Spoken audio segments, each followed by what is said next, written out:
Hello बच्चों, कैसे हैं आप लोग। आपका स्वागत है श्रीराज आरएस में। मैं आपका मेंटोर सुशील बात कर रहा हूं और आज हम एक बहुत ही ज़्यादा इम्पोर्टेंट टॉपिक पे बात करने वाले हैं। तो मतलब आज का टॉपिक ऐसा रहने वाला है जहां पे आप कहीं ना कहीं अपनी आरएस प्रिपरेशन की स्ट्रेटेजी को बहुत अच्छी तरीके से बारीकी से समझ पाओगे कि किस टॉपिक में कहां से कितने क्वेश्चंस आते हैं। जैसा कि मैंने आपको प्रॉमिस किया था कि मैं आपके लिए एक वीडियो लेकर आऊंगा जहां हम अलग अलग चीज़ों को डिस्कस करेंगे टॉपिक वाइज कि पिछले 10 सालों में आरएस के एग्जाम में किस टॉपिक से कितना, किस सब्जेक्ट से क्वेश्चन पूछे गए हैं, किस टॉपिक को इंपॉर्टेंस मिली है। और अब जब आरएस 2026 का जो नोटिफिकेशन आने वाला है तो उसमें आपको किस टॉपिक पे फोकस करना चाहिए। देखो प्यारे बच्चों, एक बात मैं ज़रूर कहूँगा, हमारा जो इनिशिएटिव है वो इस बात को लेकर है कि आपकी पढ़ाई को हम कैसे आसान बनाएं और आपकी आरएस की जर्नी में कितना कंट्रीब्यूशन मैं और हमारी टीम आपको इस जर्नी में दे सके। यही हमारा बेसिक ऑब्जेक्टिव है और मैं चाहता हूं कि जितने स्ट्रैटेजिक वीडियो हम आपके लिए यहाँ पर लेके आ रहे हैं आप उसका पूरा यूटिलाइजेशन करते हुए अपने आरएस के एग्जाम को एक ही बार में क्रैक करना है। The first attempt is the golden attempt. आप सबको पता है कि वो अटेम्प्ट आपकी लाइफ चेंज कर सकता है। तो जब भी बच्चा आरएस की प्रिपरेशन में आता है तो आप सोचो कि उसके दिमाग में क्या आता है। वो ये सोचता है कि यार मैं कौन से बुक्स पढूं, क्या सोर्सेस मेरे हो सकते हैं, कौन से नोट्स मुझे फॉलो करने चाहिए। लेकिन ये सब जानने से पहले बच्चों आपको ये भी तो पता होना चाहिए कि किस टॉपिक से सिलेबस के कितने क्वेश्चंस पूछे जा रहे हैं, आरपीएससी किस मूड में है और क्या ट्रेंड वो फॉलो कर रही है। उसी ट्रेंड को हमें फॉलो करना है क्योंकि वो ट्रेंड फॉलो करके ही आप एग्जाम में ज्यादा अच्छे मार्क्स स्कोर कर पाएंगे। ठीक है, तो आज का टॉपिक आप सबको दिख ही रहा है कि हम ये देखना चाह रहे हैं कि पिछले 10 वर्षों में कितने सवाल किस सब्जेक्ट से पूछे गए हैं। और एक बार फिर मैं आप सबका स्वागत करता हूं। गुड आफ्टरनून, मैं सुशील। Start the class. चलिए, 10 साल में जब हम देखें तो एक बार आप देखें कि ज्यादातर आरपीएससी का हमें आज ये पता करना है कि आरपीएससी का क्वेश्चन पूछने का ट्रेंड क्या है, आरपीएससी कहां से पूछ रही है। उस ट्रेंड को हमें डिकोड करना है, मतलब उसका पता लगाना है कि वो क्वेश्चन कहां से पूछ रही है। और एक बार हमको पता चल गया तो हमें पता है कि यार उसका वेटेज क्या होगा, उसका एग्जाम में वेटेज क्या होगा और उसके अकॉर्डिंग हमें कॉस्ट बेनिफिट रेशो देखना है। कॉस्ट बेनिफिट रेशो कि भाई कितनी हम क्या चीज पढ़ रहे हैं, उसका एग्जाम में मुझे कितना फायदा मिल रहा है। ऐसा तो नहीं है कि मैं वो सब्जेक्ट पढ़ रहा हूँ, टॉपिक पढ़ रहा हूँ और मुझे उसका फायदा ज्यादा एग्जाम में नहीं मिल रहा है। तो एक एक करके मैं सारे सिलेबस को डिस्कस करूंगा और देखूंगा किस टॉपिक से क्या क्या क्वेश्चन पूछे गए हैं। अगर पिछले 10 सालों की बात करूं तो आपको पता होना चाहिए 2016 में अगर हम जाएं, 2026 चल रहा है, 2016 के पेपर में कितने क्वेश्चन कहां से पूछे गए। 2018 हमारे पास एक ऑप्शन है, उसके साथ साथ 2021 ऑप्शन है, 2023 भी है और 2024 भी है। तो हमें अलग अलग एग्जाम में क्या क्वेश्चंस आपसे पूछे गए हैं उसी को आज डिस्कस करना है। चलिए, ऑल राइट। तो एक बेसिक इंट्रोडक्शन सबका हो चुका है। अब हम देखते हैं कि क्या चीज है जिसपे हमें फोकस करना है। तो आओ सबसे पहले हम स्टार्ट करेंगे वन बाय वन। और आपके सामने एक सब्जेक्ट है, वो सब्जेक्ट कौन सा है तो आप देख सकते हैं, that is the subject is polity. तो सब्जेक्ट कौन सा है आपका, जस्ट वन सेकंड, सब्जेक्ट है आपका राजस्थान के इतिहास, कला, संस्कृति एवं साहित्य। राजस्थान के इतिहास, कला, संस्कृति एवं साहित्य और परंपराएं। अब आप देखो ये टॉपिक कितना इंपॉर्टेंट है, ये सब्जेक्ट कितना इंपॉर्टेंट है और यहाँ से किन टॉपिक्स से क्वेश्चन किस किस एग्जाम में पूछे गए हैं। ऑलमोस्ट आप देख लो 16, 18, 21, 23 और 24 तक के आपके सामने एग्जाम हुए हैं और इन एग्जाम्स में क्या पूछा गया है। अब इस जब मैं बात करता हूं आपके आर्ट एंड कल्चर हिस्ट्री की, तो आप पहले इस पे ध्यान दो। 15, 18 में 14, 21 में 13, 17 क्वेश्चंस और लास्ट में आपके हैं 15 क्वेश्चंस। तो ऑन एवरेज अगर मैं इन सबका लेके चलूं तो 15 क्वेश्चंस आपके पूछे जा रहे हैं, 15 क्वेश्चंस आपके डायरेक्टली पूछे जा रहे हैं इस पोर्शन से। और कहीं ना कहीं आपके एग्जाम के लिए बहुत ज्यादा इंपॉर्टेंट है। मैं कह रहा हूं हिस्ट्री को आप एक बार कह सकते हो कि सर हिस्ट्री में आप थोड़े मार्क्स कम आते हैं, लेकिन जो आपका साहित्य है, आर्ट एंड कल्चर है, वहां आपको पूरे पूरे मार्क्स लेकर आना है। ठीक है, क्योंकि वहां आप याद कर सकते हो फैक्चुअल डेटा है, कुछ समझने का भी है, कुछ फैक्ट भी है, ठीक है।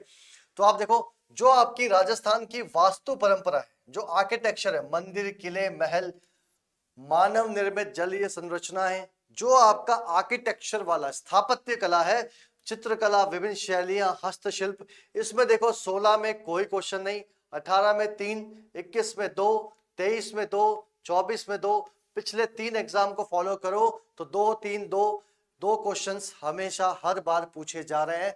तो आप खुद सोचो कि आपके लिए ये टॉपिक कितना इंपॉर्टेंट होगा कि 2 क्वेश्चंस आपको हमेशा मिनिमम यहां से पूछे जा रहे हैं। तो आपको फोकस कहां करना है आपको पता चल गया है। इसके बाद आप देखो प्रदर्शन कला, ठीक है, शास्त्रीय संगीत, नृत्य, लोक संगीत, वाद्य, लोक नृत्य और लोक नाट्य की बात हो रही है। और यहां जब हम क्वेश्चन देखें तो ऑन एवरेज आपके सामने दिख रहा होगा आपको कि 2 2 1 1 1, इसका मतलब मिनिमम अगर मैं देखूं तो एक क्वेश्चन तो मान के चल सकते हैं और मैक्सिमम 2 क्वेश्चन भी एग्जाम में आ सकते हैं। तो इंपॉर्टेंट है, एक बात आप इसमें ध्यान रखना।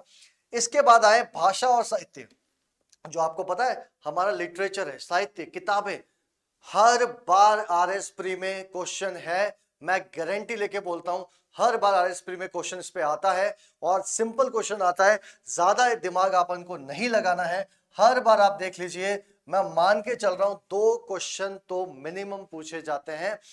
आरएस 2024 में भी जो प्री एग्जाम हुआ 2024 वाला, उसमें भी 2 क्वेश्चन थे, 3 क्वेश्चन मिनिमम 2 तो है। अब 2 में भी एक ध्यान रखना, एक क्वेश्चन भाषा पोलियो का है, एक क्वेश्चन लिटरेचर का है कि भाई जो आपका साहित्य है वहां से क्या क्वेश्चन आपसे पूछे जा रहे हैं, तो थोड़ा उस पर भी ध्यान देना है, ठीक है। इसके बाद धार्मिक जीवन की बात करें तो आपको पता है समुदाय, संत, संप्रदाय, राजस्थान के लोग, देवी देवता, वहां से भी क्वेश्चन पूछे गए हैं। लेकिन कितने पूछे गए हैं तो मैं कहूंगा देखो सिर्फ एक क्वेश्चन यहाँ आता है, मतलब ऊपर के टॉपिक्स के मुकाबले यहां पर क्वेश्चन कम पूछे जा रहे हैं, डेटा ज्यादा है। तो आपको कैसा फोकस करना है, रिटर्न ऑन इन्वेस्टमेंट, ROI, मतलब जितना इन्वेस्ट करो बदले में कितना मिलता है, उस हिसाब से आपको इन चीजों को प्रायोरिटाइज करना है, वही वरीयता से आपको पढ़ना है। सामाजिक जीवन में मेले, त्योहार, रीति रिवाज, परंपराएं, वेशभूषा, आप देख लो एक बार 3 क्वेश्चन भी आए हैं और पिछले 2 भर्तियों में तो सिर्फ एक क्वेश्चन पूछा गया है। तो क्या छोड़ना है? नहीं, बिल्कुल नहीं। आपको ऑथेंटिक सोर्सेस अगर मैं बात करूं तो आरबीएससी की जो बुक है 9th एंड 12th, ये तो आपको अच्छे से पढ़ लेनी है। ये आपका बेस है, ये आपका ऑथेंटिक सोर्स है, इसके बिना आप बिल्कुल भी काम नहीं कर पाएंगे, ठीक है।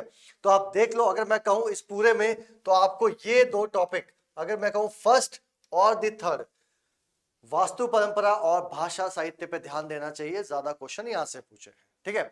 ऑलराइट, आई होप ये वाली स्लाइड सबको क्लियर होगी। फिर हम आगे बढ़ते हैं। इसके बाद आपका आता है भारतीय संविधान, बहुत इंपॉर्टेंट है। क्यों? बच्चों के लिए फेवरेट सब्जेक्ट बन जाता है ये। कई बार बच्चे सोचते हैं पॉलिटी यार इजी है, पॉलिटी कर लेंगे, लेकिन बच्चों अब चीजें थोड़ी सी बदल चुकी हैं। कॉन्सेप्ट पे ध्यान है आरपीसी का, आप देख लो ना, उनके मेंबर ने भी बोला है कि हम ऐसे क्वेश्चन पूछेंगे जो मूल किताबों से आएंगे, ऑथेंटिक सोर्सेज से आएंगे, तो उसी को हमें फॉलो करना है। अब इसमें देखो तो आप देखो संसद एक टॉपिक है, पार्लियामेंट, हर बार 1 2 1 2, 21 में एक भी नहीं आया, लेकिन 1 2 क्वेश्चन मैक्सिमम यहां से पूछे जा रहे हैं। इससे भी पहले अगर नीचे देखो तो 16 14 9 9 और 10, मतलब अगर मैं मिनिमम भी मान के चलूं तो 10 से 12 क्वेश्चंस पॉलिटी से पूछे जाते हैं। कितने क्वेश्चन प्यारे बच्चों? 10 से 12। तो ऑलराइट, 10 से 12 क्वेश्चन इंडियन पॉलिटी से पूछे जा रहे हैं। लेकिन अब मैं एक बात बता दूं आपको, जब आप लेटेस्ट सिलेबस पढ़ेंगे 2026 का तो ये टॉपिक उसमें से हटा दिए गए हैं, नीचे के 3 टॉपिक हटा दिए गए हैं। मैं आपको बता दूं सिलेबस पे भी मैं एक वीडियो लेके आऊंगा डिटेल्ड, जहां पे मैं पूरा आरएस प्री के सिलेबस को डिस्कस करूंगा कि क्या चेंज हुए, कौन से टॉपिक ऐड हुए, कौन से टॉपिक्स पे आपको ध्यान देना चाहिए। और उसकी एक सीरीज भी मैं लेके आने वाला हूं। हम एक सीरीज लाने वाले हैं, मैं आपको बता दूं उस सीरीज में क्या है, जो भी आपके सिलेबस में न्यू टॉपिक्स ऐड हुए हैं उनको मैं डिस्कस करने वाला हूं कंप्लीटली। जो भी नए नए टॉपिक्स आए हैं, थ्योरी प्लस एमसीक्यू दोनों पे बातचीत होगी, क्योंकि नए टॉपिक्स हैं, किसी ने पढ़ाए नहीं है। बहुत सारी जगह अब इन टॉपिक्स के नोट्स बनने स्टार्ट हो रहे हैं, तो हमारा कंटेंट भी है जो मैं आपको बताऊंगा। फिर आप देखो उच्चतम न्यायालय और न्यायिक पूर्वावलोकन की बात करें तो आप देखो ज्यादा क्वेश्चन नहीं पूछे, पिछले 2 भर्तियों में तो एक भी क्वेश्चन इसके ऊपर नहीं आया। तो क्या नहीं आएगा? आ सकता है, आरपीएससी कभी भी कोई भी क्वेश्चन पूछ सकती है। और जब हम संस्थानों की बात करें, है ना, इलेक्शन कमीशन, सीएजी, सीएजी आपके सिलेबस में नहीं है, 2026 में हटा दिया है। मैंने बार बार बोला है कि मैं लेके आऊंगा इस पे वीडियो। नीति आयोग, सतर्कता आयोग, लोकपाल, सूचना आयोग, मानवाधिकार आयोग, एक क्वेश्चन, 3 3 2 और 3, मतलब पिछली 2 भर्तियों में देखो मिनिमम 2 क्वेश्चन तो आप मान के चलो कि आपको यहां से पढ़ने ही पड़ेंगे। तो 2 क्वेश्चन तो आप मान के चलिए, ठीक है। फिर संघवाद की बात करें, संघवाद आपको पता है फेडरलिज्म, है ना, तो राज्य और केंद्र में क्या रिश्ते हैं, उसके ऊपर एक भी सवाल, एक भी क्वेश्चन नहीं पूछा गया है। तो आप सोच सकते हैं कि ये टॉपिक इंपॉर्टेंट है, पर क्वेश्चन अभी तक नहीं आया। इंटरेस्टिंग बात, अब तो ये तीनों आपके सिलेबस में भी नहीं हो, इसमें से क्वेश्चन नहीं आते। इसका मतलब मैं आपसे ये कहूंगा कि ज्यादा ध्यान आपको किस पे देना चाहिए, दैट इज जो आपके इंस्टीट्यूशन है, संस्थान है, वहां से क्वेश्चन मिनिमम 2 पूछे जा रहे हैं, मैक्सिमम 3 क्वेश्चंस भी पूछे जा सकते हैं, और जो आपके एग्जाम पॉइंट ऑफ व्यू में आपको बहुत हेल्प करने वाले हैं, ठीक है। चलो आगे बढ़ते हैं। इसके बाद हम देखें तो राजस्थान के इतिहास हमने देख लिया था, और साथ में अब हम देखने वाले हैं भारत का इतिहास। और भारत के इतिहास की बात करूं तो देखो स्टार्टिंग यहाँ पे कहां से हो रही है, मुगल काल से मैं टॉपिक को लेके आया हूं। मुगल काल, मुगल पीरियड एक टाइम पे बहुत ज्यादा इंपॉर्टेंट माना जाता था, यहां से बहुत क्वेश्चंस आते थे। लेकिन मैं कहूंगा बच्चों अब है ना, इसका इतना वेटेज नहीं है। अब मैं आपको ऑनेस्टली बताऊं, ज्यादा क्वेश्चन नहीं आते, डाउन पे जा रहे हैं। देख लो आप, 0 0 0 एक बार क्वेश्चन पूछा है पिछले 5 भर्तियों में, इसका मतलब ज्यादा इंपॉर्टेंट नहीं है। आपको मॉडर्न हिस्ट्री पे ज्यादा फोकस करना है। जब भी आप हिस्ट्री पढ़ें तो प्लीज ध्यान रखिए कि आपको आधुनिक भारत का इतिहास सबसे पहले वो पढ़ना है, फिर आपको पढ़ना है प्राचीन, और जब उसके बाद आपको टाइम मिले तो आप मध्यकालीन इतिहास या मेडिवल हिस्ट्री को देख सकते हैं, उसमें पूरा चर्चा कर सकते हैं। चलो, मध्यकाल में वास्तुकला, चित्रकला, एक क्वेश्चन पूछा है पिछले 2 भर्तियों में, सिर्फ एक क्वेश्चन यहाँ पे आया है। उसके बाद भक्ति, सूफी आंदोलन, धार्मिक साहित्य योगदान, पिछले 2 भर्तियों में एक एक क्वेश्चन पूछा है। मतलब आप देखो ट्रेंड क्या है, ट्रेंड ये है कि एक एक क्वेश्चन तो पूछा जा रहा है, कि इन टॉपिक से एक क्वेश्चन तो आएगा, पक्का आएगा, तो हमको पढ़ना पड़ेगा। फिर जब मैं आपसे बात करता हूं आधुनिक भारत में राष्ट्रवाद का उदय, बौद्धिक जागरण, प्रेस, 19वीं शताब्दी के धार्मिक सुधार, जो नेता थे, रिलीजियस रिफॉर्म मूवमेंट आया, धार्मिक सुधार आंदोलन जो आए, वहां से पहले 2 क्वेश्चन, फिर एक एक एक, मतलब एक क्वेश्चन, इन 3 टॉपिक से एक क्वेश्चन हर बार पूछा जा रहा है, तो आपके लिए इंपॉर्टेंट है, ठीक है। उसके बाद जब हम भारतीय राष्ट्रीय आंदोलन की बात करते हैं, इंडियन फ्रीडम स्ट्रगल की बात करते हैं, तो आप देख लो, मैं कहूंगा सबसे ज्यादा इंपॉर्टेंट यही है, क्योंकि 2 4 2 1 1। अब आप बोलोगे सर पिछले 2 एग्जाम में तो एक एक क्वेश्चन पूछा है, बेटा मैं फिर भी ये कहूंगा कि बहुत इंपॉर्टेंट है, क्योंकि यहां से मैक्सिमम क्वेश्चन आते हैं। यही हमारा गांधीयन एरा भी इसी में ही आता है। और जब मैं भारत के एकीकरण या भाषाई पुनर्गठन, नेहरू युग की बात करता हूं, सब बच्चों को पता है जो एग्जाम देते हैं आरएस का, कि नेहरू युग में एक क्वेश्चन पक्का यहां पे आता है। पिछले तीनों भर्तियों में क्वेश्चन आया है।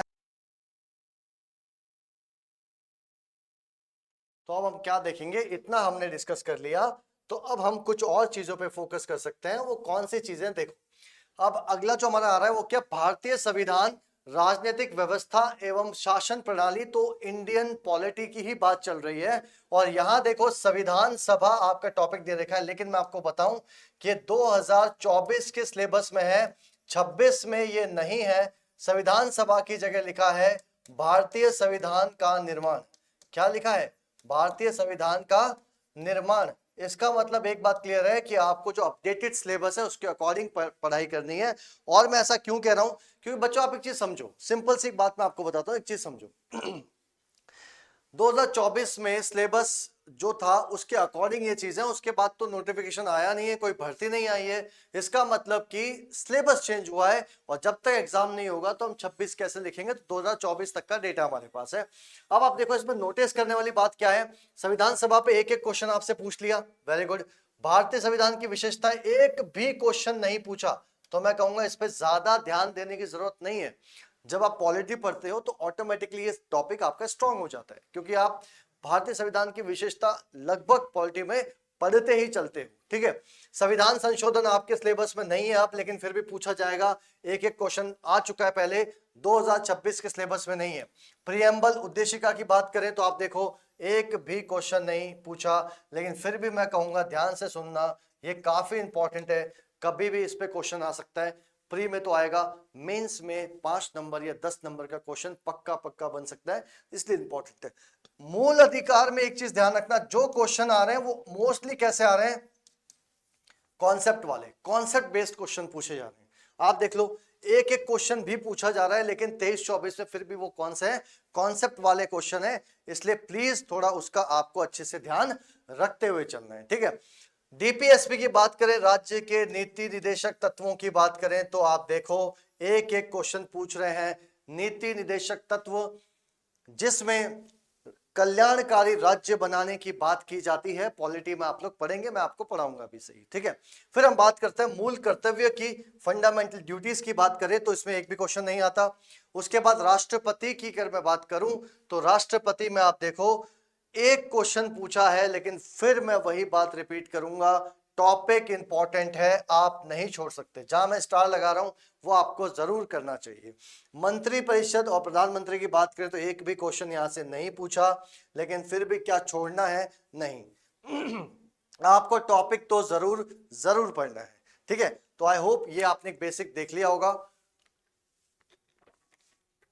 चलिए अब इसके बाद आगे फिर हम बात करते हैं। इसके बाद तो आपकी इंडियन इकोनॉमी की बात करते हैं बच्चों। किसकी बात करेंगे, इंडियन इकोनॉमी की बात करेंगे।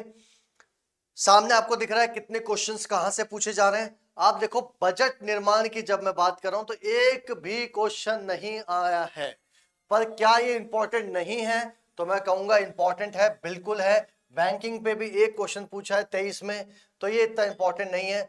जीएसटी की बात करूं तो जीएसटी पे देख लो आप, 2 क्वेश्चन एक बार, एक क्वेश्चन पूछा।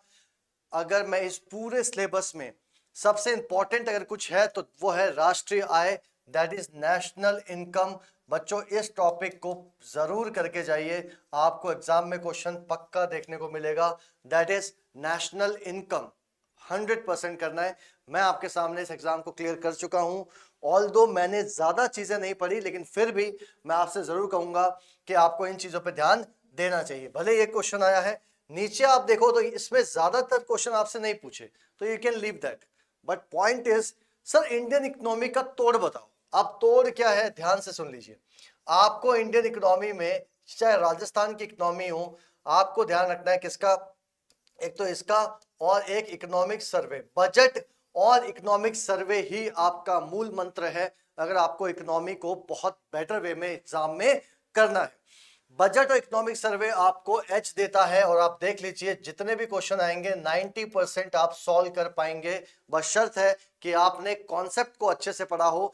क्योंकि अगर आपको यही नहीं पता कि इन्फ्लेशन या महंगाई क्या है, तो जब आप इकोनॉमिक सर्वे में उसको पढ़ेंगे तो आपको फिर अच्छे से समझ में नहीं आएगा और आपको रटने की जरूरत पड़ेगी। तो ऐसा काम हमें नहीं करना है, आपको ये चीजों को समझते हुए चलना है। Is that clear? अब आगे बढ़ते हैं। इसके बाद देखो नेक्स्ट, ये हमने देख ही लिया। अब आगे बढ़ते हैं, राजस्थान का भूगोल। जब मैं इसकी बात करता हूं तो मैं हमेशा कहता हूं one of the best subject है राजस्थान जी के। फर्स्ट थिंग फर्स्ट की बात करूं, राजस्थान जी के जो बच्चा पढ़ रहा है और वो सबसे पहले कौन सा सब्जेक्ट उसको करना चाहिए, तो वो है राजस्थान की ज्योग्राफी। क्यों? क्योंकि यहां से सीधे क्वेश्चन आएंगे, ज्यादा घुमा फिरा के पूछने की गुंजाइश कम है, इसीलिए आज भी ये सब्जेक्ट अपना वेटेज लिए हुए है। और आप देख लो, अगर मैं आगे आपको बताऊंगा कितने ज्यादा हर टॉपिक से क्वेश्चंस आपको मिल रहे हैं, एक बार आप नजर मिलाइए इसके ऊपर और देखिए हर टॉपिक से आपको क्वेश्चन देखने को मिल रहे हैं। तो इंपॉर्टेंट क्या है, इंपॉर्टेंट ये भू आकृतिक प्रदेश, इसमें भी चेंज हुआ है अभी सिलेबस में, 23-24 में एक क्वेश्चन। आप इसको नोटिस करो, पिछले 2 भर्तियों के एग्जाम को आप नोटिस करो, एक एक क्वेश्चन हर एक पे पूछा गया है, कहीं 2 भी है, एक एक क्वेश्चन आपसे पूछा गया है।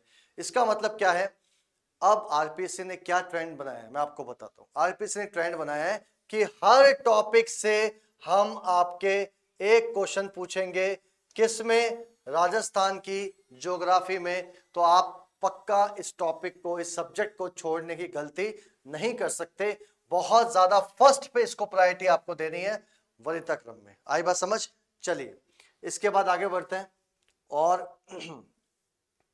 अब आप देखिए भारत का इतिहास, जो हमारा कुछ पोर्शन थोड़ा रह गया था, मैंने ऊपर भी डिस्कस किया। ये आपके सामने दिख रहा है आपको, कौन सा टाइम है? सिंधु इंडस, सिंधु और वैदिक काल से पूरा मेडिवल हिस्ट्री, मतलब प्राचीन इतिहास, मध्यकालीन इतिहास आपके सामने है। कहां से कितना पढ़ना है आइए डिस्कस करते हैं। सिंधु और वैदिक काल से आप लास्ट के दो भर्तियों पे थोड़ा ज्यादा ध्यान देना बच्चों। 1 और 0 मतलब एक क्वेश्चन पूछा है। मैं आपसे सबसे ज्यादा अगर मैं आपसे कहूं तो डायनेस्टी आपको ज्यादा दिख रही है यहाँ पे। कौन कौन से देखो, मौर्य, कुषाण, सतवाहन, गुप्त, चालुक्य, पल्लव और चोला। मैं आपसे कहूंगा इंपॉर्टेंट आपको ध्यान देने की जरूरत है। जैसे आपको पता है मौर्य पे क्वेश्चन आएगा, गुप्त पे आ सकता है। हर बच्चा इनको तो एटलीस्ट करके जाता है, तो आपको भी ये काम करना है। कहीं 2 कहीं 1, तो एक आधा क्वेश्चन आपको करना है। लेकिन मैं कहूंगा ज्यादा इसमें आपको दिमाग नहीं लगाना है। ज्यादा आपको सिंधु घाटी और वैदिक काल पढ़ लो, तो एक आधा क्वेश्चन वहां से भी पूछा जा रहा है। मॉडर्न हिस्ट्री पे ज्यादा ध्यान आपका होना चाहिए, ठीक है। फिर आप देखो भाषा साहित्य वगैरह में एक एक क्वेश्चन इसमें से पूछा गया। फिर आप प्रमुख सल्तनत देख लो, सल्तनत काल में, तो एक एक क्वेश्चन यहाँ से भी पूछा गया। पर क्या इसके लिए इतनी ज्यादा हिस्ट्री पढ़ने की जरूरत है डिटेल में जाके? तो मैं आपसे कहूंगा नहीं, इतनी डिटेल में जाके हिस्ट्री पढ़ने की जरूरत नहीं है। तो इसलिए मैं आपसे ये हमेशा कहूंगा कि फोकस उन चीजों पर जहां से क्वेश्चन ज्यादा पूछे जाते हैं। आई होप ये चीज आपको क्लियर होगी। इसके बाद नेक्स्ट पे आ जाओ, और अब बात करते हैं राजस्थान का भूगोल, जो हमारा थोड़ा सा पोर्शन बाकी रह गया था, क्योंकि कुछ पोर्शन ऊपर नीचे हो गया। टोटल क्वेश्चन देखो आप, 16, 16, 12, 12 और 11। मतलब मैं आपको ऑनेस्टली कह रहा हूं, आप 12 से कम क्वेश्चन की उम्मीद तो मत करो। राजस्थान की ज्योग्राफी फर्स्ट प्रायोरिटी पे होनी चाहिए। स्लाइड थोड़ी ऊपर नीचे है, लेकिन फिर भी आपको पता होना चाहिए, बहुत इंपॉर्टेंट है। हर टॉपिक से एक एक क्वेश्चन पूछा गया, कहीं तो दो दो भी पूछे गए हैं। और इसमें देख लो, जैव विविधता संरक्षण, पर्यटन स्थल, ऊर्जा आपके सिलेबस में नहीं है। 2026 के सिलेबस में ये टॉपिक हटा दिया गया है राजस्थान की ज्योग्राफी से, तो प्लीज थोड़ा इस पे ध्यान रखिएगा। चलिए अब नेक्स्ट की बात करते हैं। इसके बाद बात करते हैं राजस्थान का भूगोल, जो बीच में रह गया था थोड़ा सा, उसी का पोर्शन है ये भी। और आप इसमें भी देख लो कितने क्वेश्चंस आ रहे हैं। जो टॉपिक आपके सामने देखें, ट्रेंड वही है, आप ट्रेंड को नोटिस करो, प्लीज ट्रेंड पे फोकस करो। एक एक क्वेश्चन हर बार पूछा गया है। 23-24 की भर्ती में मैंने बार बार बोला है, आरपीसी ने मन बना लिया है कि हर टॉपिक से एक एक क्वेश्चन पूछेंगे, चाहे झीलें हो, नदियां हो, उद्योग हो, सिंचाई परियोजना हो। वैसे एक बात बताऊं, आपका ये टॉपिक भी चेंज हो गया है। इस पूरे की जगह आप क्या शब्द लिखा हुआ है? कृषि। इसका क्या मतलब हुआ? कृषि लिखा है तो अब आपको ज्यादा व्यापक, ज्यादा ब्रॉड चीजें पढ़नी पड़ेंगी।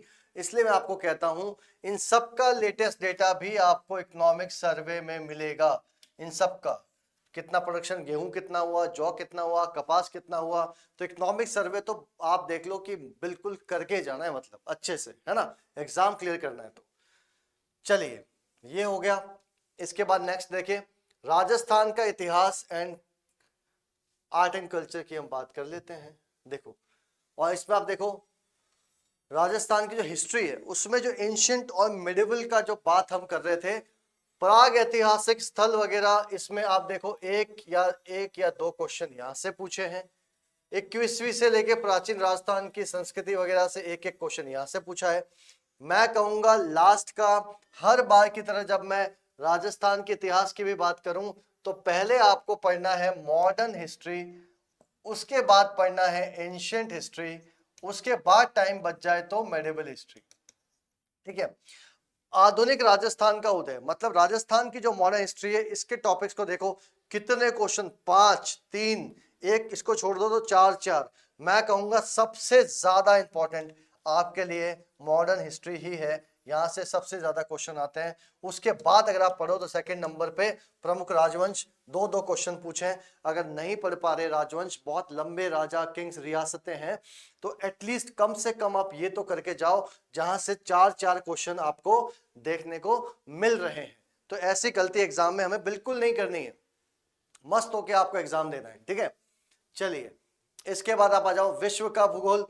मैं कहूंगा यहाँ पे मार्क्स लाना बहुत आसान है। बच्चे मेरी बात से कुछ लोग शायद सहमत ना हो, पर मुझे लगता है ये कई बार फ्री के मार्क्स हो जाते हैं। बोले सर ये कौन सी बात हुई, फ्री के मार्क्स कैसे मिल सकते हैं। देखो बच्चों मैं सीरियसली बोलूं, अगर आपने टॉपिक्स अच्छे से किए, कम टॉपिक्स है तो हर बार आप देख लो एक चीज नोटिस करोगे, प्रमुख नदियां झीलों से एक क्वेश्चन आया, इस बार नहीं आया। और लास्ट के अगर आप टोटल देखो तो 3 क्वेश्चन, 3 या 4 क्वेश्चन इसमें से आते हैं। और मैं आपको ऑनेस्टली बता रहा हूं ये सारे टॉपिक आप थोड़ा पढ़ लो। कृषि के प्रकार कितने, 8 या 10 कृषि के प्रकार है, अगर आप सारे पढ़ लो कोई दिक्कत। प्रमुख औद्योगिक प्रदेश कितने, नोट्स बनाओगे तो 2 पन्नों में आपके नोट्स बन जाएंगे, मैंने खुद बनाए थे अपने लिए। और आप देखो पठार पर्वत कितने, 6-7 ये मान लो, पठार 7-8। मैदान, मैदान में कौन सी घास उगती है, मरुस्थल कितने, 10 से 15 ये मान लीजिए। तो इसका मतलब फैक्ट ज्यादा है, यहां पर फैक्ट ज्यादा है। अगर आप फैक्ट से अच्छे से पढ़ पाओगे तो आप मान के चलो कि आप 3 से 4 में से, मैं कह रहा हूं आराम से 3 क्वेश्चन तो आराम से सॉल्व करके आओगे। ऐसे ही आपको मार्क्स लाने पड़ेंगे वरना दिक्कत आएगी। आई होप क्लियर है सभी को। नेक्स्ट आ जाओ, कहां गया आपकी इकोनॉमी में कुछ टॉपिक जो रह गए, कौन से हैं।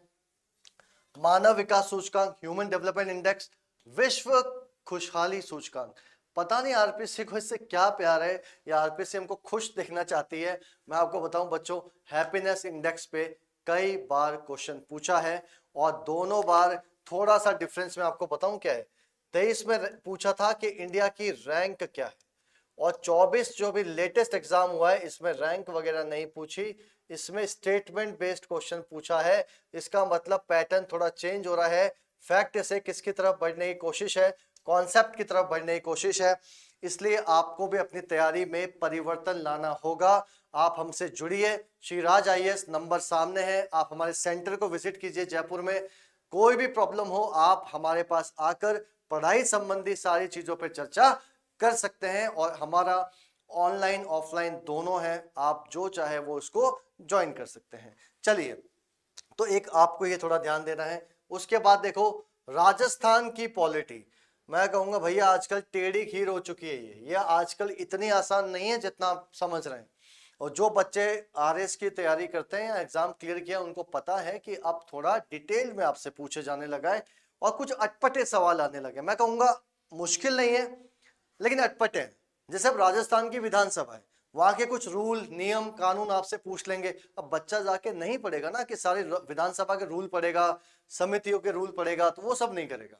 अब हम किस पे फोकस करें, देखो ऑलमोस्ट पिछली बार 12 या 14 ऑन एवरेज 13 क्वेश्चंस यहां से पूछे जा रहे हैं। तो मैं कहूंगा सेकेंड नंबर पे राजस्थान जीके में जो आपको पढ़ना चाहिए दैट इज राजस्थान पॉलिटी।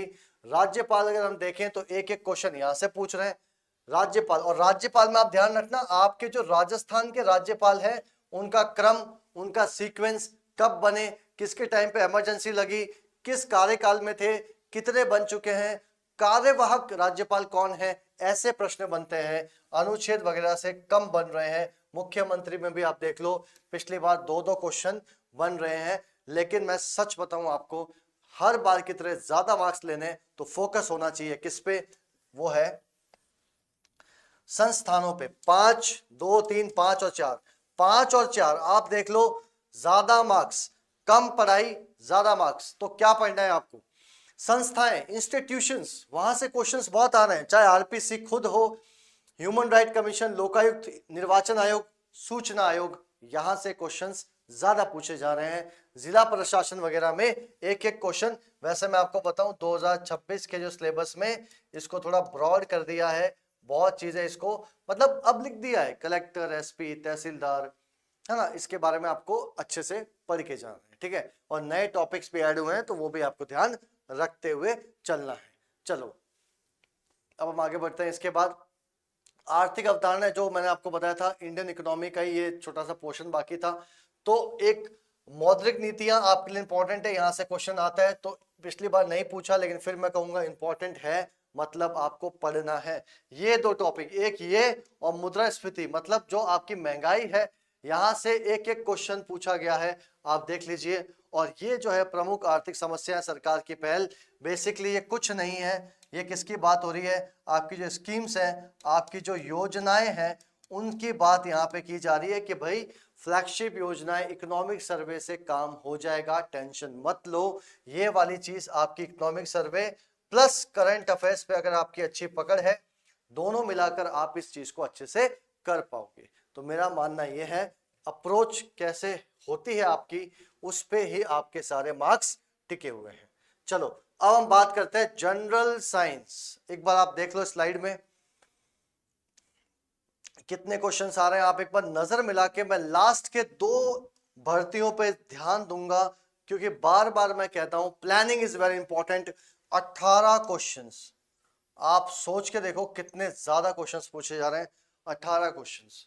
और उसमें से भी आप देखो तो स्वास्थ्य, हेल्थ, देखभाल, संक्रामक जो डिजीज वाला टॉपिक है, 3-2 हर बार क्वेश्चंस पूछे जा रहे हैं, ठीक है। और आप टोटल मिला के आप देखो तो यहां से ज्यादा इंपॉर्टेंट क्या है, एक तो ये वाला टॉपिक विज्ञान प्रौद्योगिकी में जो विकास है उसको भी अच्छे से पढ़ना है, जैसे कि एआई, जैसे कि इंटरनेट ऑफ थिंग्स, ये सब चीजों पे क्वेश्चन आ सकते हैं, लेकिन वो करंट अफेयर बेस्ड क्वेश्चन आएंगे। तो जनरल साइंस में आपको मैं स्पेसिफिकली बोलूं, आप एनसीईआरटी पढ़ो, वहां से क्वेश्चन आ रहे हैं। आप आरबीएससी पढ़ो, जो आपके सिलेबस में ये आपका बेस होना चाहिए, तभी आप इस एग्जाम को अच्छे से क्लियर कर पाओगे। इतना आप कर रहे हो तो आपके क्वेश्चन मेरे हिसाब से हो जाने चाहिए, ठीक है। चलिए फिर आगे चलते हैं। राजस्थान की इकोनॉमी, इसका एकमात्र सोर्स है कुछ नहीं करना। इस पूरे का अगर आप देखो ढंग से, अलग अलग सेक्टर दे रखे हैं, कृषि, उद्योग, विकास संरचनाएं, प्रमुख विकास परियोजनाएं, और इन सारे वर्गों के लिए कौन सी योजनाएं हैं। मैं आपको ऑनेस्टली बताऊं, क्वेश्चन देखो आप पिछले 2 बार से, तो अगर एवरेज निकालो तो यहाँ पे 10 क्वेश्चंस पूछे जाते हैं। 10 क्वेश्चन राजस्थान की इकोनॉमी से पूछे जा रहे हैं। तो सर इसको पढ़ेंगे कैसे? अब ध्यान से देखो, इसको करने का एक तरीका है, एक ही रामबाण इलाज है और कुछ नहीं करना है। राजस्थान का इकोनॉमिक सर्वे सब बच्चों को पता है कि इसके अलावा और इकोनॉमी में कुछ नहीं पढ़ना, ये आपका रामबाण इलाज है। इकोनॉमिक सर्वे सारे क्वेश्चंस आपके हो जाएंगे, बस शर्त है आपके कॉन्सेप्ट क्लियर होने चाहिए। कल को आप बोलो कि भाई मुझे नहीं पता कि अर्थव्यवस्था के 3 क्षेत्र कौन से हैं, इकोनॉमी के 3 सेक्टर कौन से हैं, तो बच्चों फिर तो दिक्कत आएगी, फिर आपको कॉन्सेप्ट पे ध्यान देना चाहिए। तो इकोनॉमिक सर्वे से आपके ऑलमोस्ट 80 to 90% क्वेश्चन हो जाएंगे। ये वाले भी इकोनॉमिक सर्वे से होंगे, लेकिन थोड़ा सा करंट अफेयर्स का तड़का लगाना पड़ेगा। मतलब पिछले 6 से 8 महीने में, 8 महीने में जो करंट अफेयर्स में जो स्कीम और योजनाएं आई हैं वो आपको देखनी है। वैसे मैं फिर रिपीट करता हूं, ज्यादातर इकोनॉमिक सर्वे से काम आपका हो जाएगा। चलिए आगे बढ़ते हैं। इसके बाद नेक्स्ट आप देखो विज्ञान प्रौद्योगिकी, जो स्पेसिफिकली मैं आपके लिए लेके आया हूं, इन सबको मिला के ही वो क्वेश्चन थे 17-19। दैनिक जीवन में विज्ञान, ये कहां से पढ़ना है, ये आपकी आरबीएससी की बुक में भी है, ये आपकी एनसीईआरटी में भी आपको देखने को मिलेगा। अब तो दोनों एक ही हो चुकी हैं। कंप्यूटर सूचना प्रौद्योगिकी, 2 क्वेश्चंस, 2 से 3, सबसे ज्यादा वेटेज अगर किसी का हम देखें टेक्नोलॉजी में है तो कंप्यूटर का है। कम्युनिकेशन टेक्नोलॉजी से क्वेश्चंस ज्यादा पूछे जा रहे हैं, तो हमें उसी अप्रोच से काम करना है। रक्षा, डिफेंस टेक्नोलॉजी की बात करें तो एक एक क्वेश्चन पूछा गया। आहार, ये इंपॉर्टेंट है, आहार और पोषण, न्यूट्रिशन में आप देख लो हर बार एक या 2 क्वेश्चन पूछे जा रहे हैं। बायोटेक्नोलॉजी और जीन टेक्नोलॉजी पे भी एक एक क्वेश्चन पूछा जा रहा है, नैनो टेक्नोलॉजी पे एक एक। तो मैं क्या करूं, अगर मैं आपसे बताऊं कि मैंने क्या किया था, मैंने इन तीनों के खुद के नोट्स रेडी किए थे और इसको फिर अलग से पढ़ दिया, क्योंकि इसको थोड़ा करंट अफेयर से पढ़ना पड़ता है, कौन सा सैटेलाइट लॉन्च हुआ, कौन सा क्या हुआ, तो कहां से कितने क्वेश्चंस आते हैं, ये आपको थोड़ा ध्यान रखना है। देखो इसके बाद नेक्स्ट आ जाओ, एक सेकेंड, हाँ तो इसको एक बार डिस्कस कर लिया। तो टोटल हमने आरपीएससी का आरएस प्री में कहां से किस किस टॉपिक से क्या क्वेश्चंस पूछे जाते हैं, ये हमने डिस्कस किया। हमने समझने की कोशिश की कि किन टॉपिक्स पे ज्यादा ध्यान देने की जरूरत है। और मैं बार बार कहूंगा बच्चों, अगर आपको मेरी तरह इस एग्जाम को क्लियर करना है तो आपको ज़रूर एक प्रॉपर गाइडेंस की ज़रूरत है। आप हमसे जुड़िए, हमारे जयपुर सेंटर पे आइए, जहाँ पे डिस्क्रिप्शन में आपको सब डिटेल मिल जाएगी, फ़ोन नंबर मिल जाएंगे और आप हमसे कांटेक्ट करके इसकी इन्फॉर्मेशन ले सकते हैं। आप किसी भी जगह से पढ़ाई करें, लेकिन अप्रोच आपकी ऐसी होनी चाहिए कि आप जो पढ़ रहे हैं क्या वो इफेक्टिव है, क्या वो एग्जाम में मुझे मदद कर रहा है। अगर उसका आंसर यस है तो आपकी तैयारी बहुत अच्छी है और आपको उसी तैयारी पे लगना चाहिए और हम आपका सफर थोड़ा आसान करेंगे। आगे के लेक्चर्स में मैं आपके लिए सिलेबस, अप्रोच, स्ट्रेटजी और कौन से टॉपिक से प्रूफ के साथ कुछ वीडियोस लेके आऊंगा, जहां पे हम बहुत चीजों पे डिस्कस करेंगे।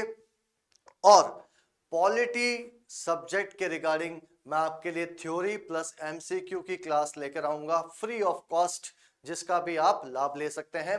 तो आज का सेशन मैं यहीं समाप्त करता हूं। आप अपना बहुत ध्यान रखिएगा।